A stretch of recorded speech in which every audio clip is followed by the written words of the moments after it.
Hey, good evening, everybody, and actually, it's more of a good morning.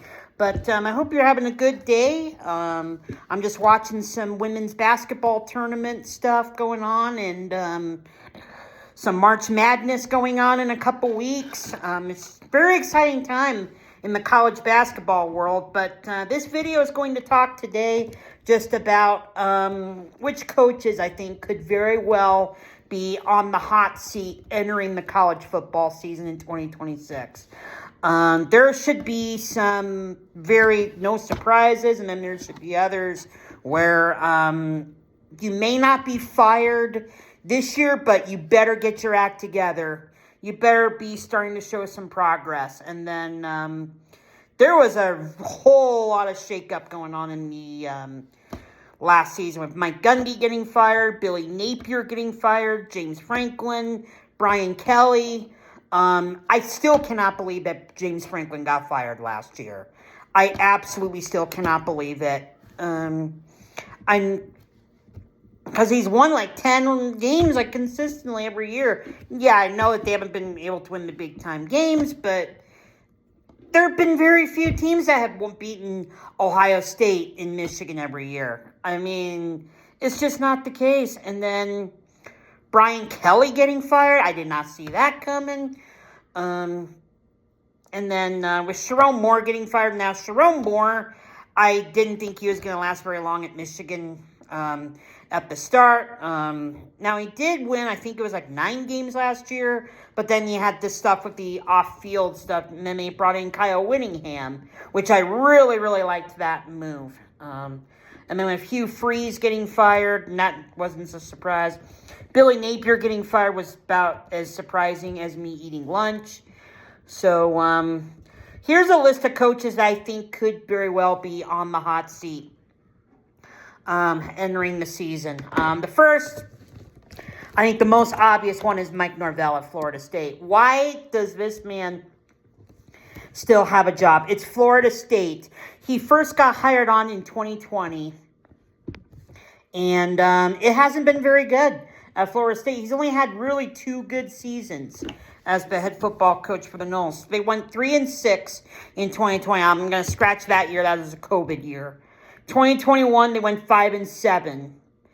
One of their losses, I believe, was to Jacksonville State that year. And then 2022, they went 10-3. And then they went 13-1.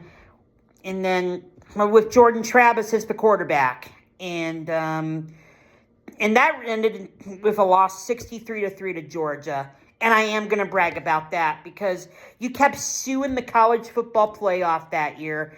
You kept suing Kirk Herbstreit. You kept suing ESPN. You keep suing the ACC. You're going to stay in the ACC for the next 10 years because nobody wants you. The Big Ten doesn't want you. The SEC doesn't want you. You're going to be in the ACC for the next 10 years. And then in 2024, they went 2-10, which is absolutely unacceptable for a team like Florida State to go 2-10. They brought in DJ Uyunglulu, and he was a trash can. DJ Uyunglulu has been a trash can everywhere he's been at. He was bad at Oregon State. He was bad at Clemson. And he was bad at Florida State, too. And then they went 5-7 last year. And then they beat Bama, but they didn't do anything else. I still cannot believe why they beat Alabama. But yet, here is Mike Norvell in his 7th season, and he's only had a winning record in a third of the time he's been there. Absolutely unacceptable. And the only reason why Florida State has Mike Norvell is because they can afford the buyout. And you have a very brutal schedule ahead of you. You have SMU. SMU has been a really good team. They have more ACC wins than you over the last 2 years. How the hell is that possible? And then they have Virginia. They were the ACC runner-up. Then they go to Miami. I do think that Miami is going to be one of the favorites to win the ACC. They could very well be my favorite to win the ACC, and then they go to Louisville. And I think this could be a scenario where Mike Norvell could very well be fired midway through. And then the next coach on the hot seat that I got is Luke Fickell at Wisconsin. And I was very high on Luke Fickell when he first got hired. I thought this was a really good home run hire. He brought Cincinnati to the college football playoff, and that was a group of 5 team. That was the 4-team playoff. And I thought this was going to carry over to Wisconsin, but it just really hasn't worked out. And let me look at his wins. He won 7 games in 2023. Then they went 5-7, and then they went 4-8. You remember that one year where I think it was Nebraska where they went like 4-8 or something like that, but all 8 of their losses were by like 10 points or less. Well, I cannot say that about Wisconsin, though. Wisconsin's getting blown out in all their losses. And like I said, did I think he was going to win a Big Ten title? No, I didn't. But I thought that Luke Fickell was going to continue to have Wisconsin at that 8 or 9 win mark. Their offense can't even get a first down. They got shut out by Iowa. They got shut out by Ohio State. It has just been a disaster for Wisconsin really since he's been there. And then they have to play Notre Dame at Lambeau Field, which is not very good. And then they play Indy for Wisconsin, and then they play but they do have a pretty favorable schedule. Let me pull up Wisconsin's schedule for this year, if I can find it. Okay, so they go to Penn State, which will be a challenge. They play Michigan State at UCLA. Then they host USC. That could be tricked. Then they go to Iowa. They play Rutgers, at Maryland, at Purdue, and Minnesota. They could very well make it to a bowl game this year. The schedule is pretty favorable for Wisconsin, but they have to be at that 8-win mark, I think, for Luke Fickell to keep his job. And then the next coach I got is Dave Aranda at Baylor. I was really high on Dave Aranda when he first got hired at Baylor. I thought he was going to continue to have Baylor successful. He was an outstanding defensive coordinator at LSU. He's been at Wisconsin. He's been successful everywhere he was at. And then he won the Big 12 in 2021. That was when I thought he was going to be continuing to have Baylor successful. I thought he'd be the next hot commodity in college football. Actually, there was a time where I thought when Florida fired Dan Mullen, I thought they were going to hire Dave Aranda. Now, then they hired Billy Napier. Then it turned out to be a dumpster fire. Now, do I think that Florida would have been better under Dave Aranda? I don't know. I have no idea. But let's look at Dave Aranda's schedule. So we had that really good. I'm going to just not include the COVID year because that was just a weird year. They went 12-2 in 2021. They ended up winning the Big 12 that year. Then they dipped down to 6-7. And then in 2023, they went 3-9. Which that's just unacceptable to have that big of a dip off in 2 years. Then they went 8-5. They did improve. And then they dipped back down to 5-7. Like Luke Fickell, I don't even think a bowl game is going to be enough to save Dave Aranda's job. And he's 22-28 in the last 4 years. And it's just been, it looks like that they have just been tailing off the last couple of years. The product has not been the same. I know it's Baylor. Baylor is not a powerhouse, but when you look at like the 2010s under Art Briles, they were consistently a 10-win team. And they're nowhere even near that right now. Do I think that Baylor has to contend for the Big 12 for Dave Aranda to keep his job? Not necessarily. But I do think they have to win like 8 or 9 games if Dave Aranda wants to keep his job as the head coach at Baylor. It's just been an absolute free fall. And then the next coach I got on here is Mike Locksley. I looked at this guy's job. I can't even believe that he's still the head football coach at Maryland. He's entering his 8th season as the head football coach at Maryland. And he was an absolute joke as a head football coach at New Mexico. He went 2-26 as the head football coach at New Mexico. Just an absolute laughingstock. And then let me look up his record. In 2019, they went 3-9. I'm going to throw out the COVID year. In 2021, they went 7-6. In 2022 and 2023, they went 8-5. In 2024 and 2025, the last 2 years, they went 4-8. His record is 37-49 as the head football coach at Maryland, and he's 17-48 against Big Ten opponents under his watch. Mike Locksley, he has shown the ability to recruit, but it just, every year it seems like, for a little bit, that I think Maryland could have enough talent to beat either Ohio State, Michigan, or Penn State, and they never do.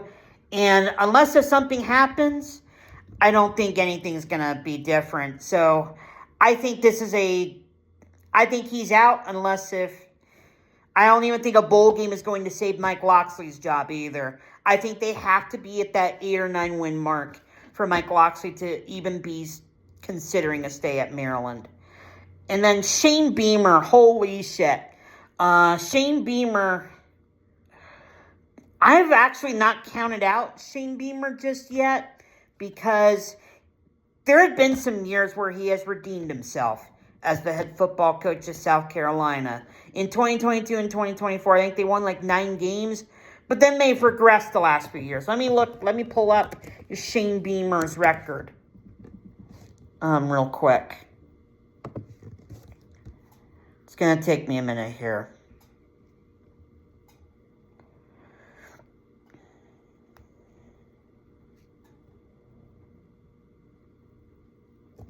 Okay, so in 2021, they went 7-6. Then they went to 8-5. But they were fairly respectable. And then 2023, they dipped back down to 5-7. Then they went 9-4 last year. They were pretty hot towards the end of last year. That's why I was hot on South Carolina in the preseason, was because of how well they finished. And then they got Lenora Sellers back, and then they dipped back down to 4-8. Just an absolute disaster of a season for South Carolina. And then it's just, I think he is absolutely on the hot seat entering 2026. And like I said, for many of these coaches, I don't even think a bowl game is going to be enough to save Shane Beamer's job. I'm sorry, but I am definitely putting you on the hot seat. And then Bill O'Brien at Boston College. Now, I know that he inherited an absolute dumpster fire. But, I mean, when you go 2-10 in the ACC, in a very weak ACC, I mean, the winner of the ACC last year was Duke. That tells you how bad the ACC was. And then they lost halfway to an assistant coaching job, and then they brought in Bill O'Brien. His first year, they went 7-6. And then they dipped back down to 2-10. And I just do not think, I think they have to do something special this year if they need to keep Bill O'Brien at the job as the head football coach at Boston College. So, and then I don't think Lincoln Riley's getting fired this year, but I've been kind of on the fence about Lincoln Riley. Lincoln Riley has shown the ability to recruit, but they just don't have a defense. It's just been the same thing, different verse, same as the first. And, I mean, he had a 9-win season last year, I believe. And then they were respectable in the top 15. They don't have a defense, but then they were 7-6 a couple years ago. I also think you're going to have to take a lot for Lincoln Riley just to even be considered getting fired. Now, if they go 6-6, 5-7, he has to be out for sure. But I honestly think it would have to be a lot for Lincoln Riley just to even be considered getting fired. So, like I said, I think if it's so USC has to play Indiana. Let me look at USC's schedule. They go to Rutgers. I haven't done my preview predictions yet. I do think you're going to beat Rutgers on the road. Then you have Oregon and Washington. That's going to be a tough stretch. And then you go to Penn State. That will be a very brutal 3-game stretch for USC. And then they go to Wisconsin. They host Ohio State. And then they go to Indiana. Jeez. You have a very rough schedule ahead. I think 500 would be best case scenario. And then they host Maryland, and then they go to UCLA. I do think you're going to win those last 2 games at the end of the year, too. Like I said, I haven't done a preview or predictions yet, but those 3 guaranteed wins in Big Ten play that I got are Rutgers, Maryland, and UCLA. Your non-conference schedule is an absolute joke. And you don't have Notre Dame this year, so you have to be impressive in Big Ten play. Like I said, I don't think Lincoln Riley's getting fired, but you do have to improve. What about Jeff Lebby at Mississippi State? Now, they beat Arizona State last year. I think they went like 2-10 in his first year, but they went 1-7, and it's just been, you got to play defense, and you're 1-15 in your first 2 years in the SEC. I know it's Mississippi State. They're not really a powerhouse, and I know that this guy inherited an absolute dumpster fire with the death of Mike Leach. But, and with Zach Arnett temporarily stepping in. But I think you really have to improve if you have to keep Jeff Lebby at Mississippi State. And then these guys right here, I don't think they're getting fired, but they could very well be temporarily stepping away. Bill Belichick at North Carolina. He did not have a good season last year, but however, he is, it was just a weird scenario for Bill Belichick. Just with a lot of things going on in the off season, and I don't think he's getting fired, but he could very well be stepping away. But, North Carolina is making a lot of money at this school with a big-time name like Bill Belichick. And so, I don't know if it's like just with the scenario stuff like that, but I expect there to be a lot of noise this offseason, too, with Bill Belichick as the head football coach at North Carolina. Like I said, I haven't looked at North Carolina's schedule yet, but it could be a scenario where he could very well be retiring. How about Kirk Ferentz at Iowa? This is another dinosaur that's coaching in college football. He is going into his 28th season as the head football coach of the Iowa Hawkeyes. 28 years. And he turned 70 years old this past last year he turned 70. And, you can pretty much pencil in. It just doesn't sound like whoever's the quarterback, whether it's the offense or something like that they're going to win 8 or 9 games. Now, their defense is amazing. Their defense is at a college football playoff level. But it's just the same shit, different year with Iowa. And I think that if Kirk Ferentz is going to keep his job at Iowa, he needs to regroup the offense. Well, the offense, it has been offensive. The offense is unwatchable.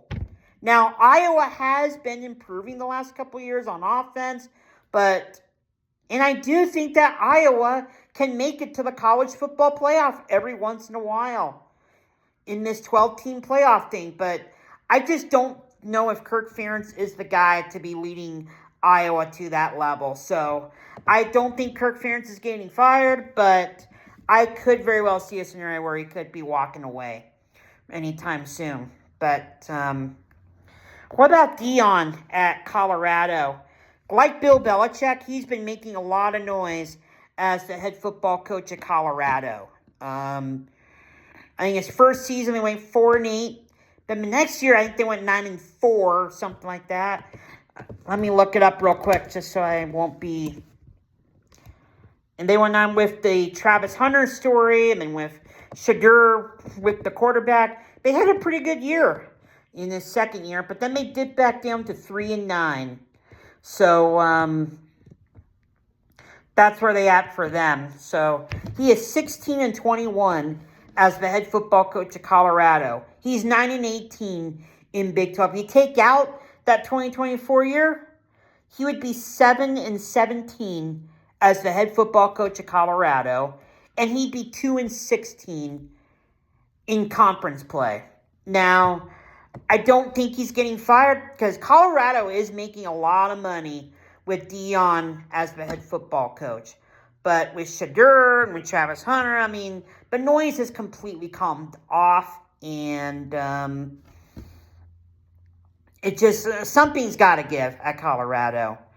Now, like I said, I don't think he's getting fired, but I could, like Kirk Ferentz and like with Bill Belichick, I do see a scenario where I could see should Deion just retiring, but we'll see what's going on.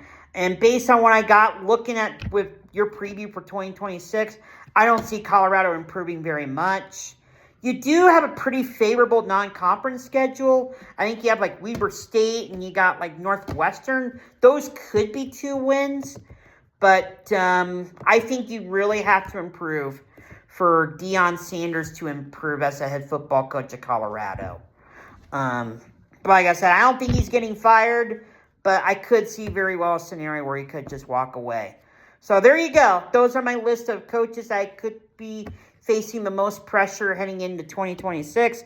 If there's another coach that you think that's on the hot seat or should be on the hot seat entering into 2026, let me know in the comments below. But I'm looking forward to this 2026 season. Looking forward to March Madness next week. And we'll just see what happens. It should be a fun stretch in 2026. I mean, with March Madness. Anyways, have a good morning, everybody.